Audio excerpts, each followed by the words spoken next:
it went on to become a trend. Okay? So, remove lang natin itong mga to. Okay. So, remove natin lahat, no?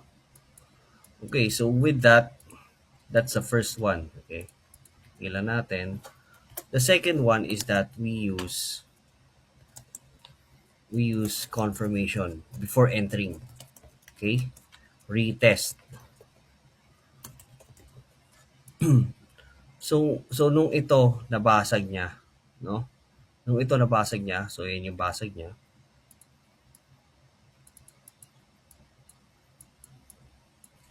May pag-akyat yan. So yan yung pag-akyat niyan, and that's our retest. Okay? So how do we identify that retest? So again, there's a level here na it says that it's still a support level. Okay? So you can actually enter here or you can actually wait here. Okay? So when waiting here, ito na yung mga retest niya. Okay? So bumagsak siya and it went back a bit. Okay? That's our ride. So binalikan tayo. So that's our retest. Okay?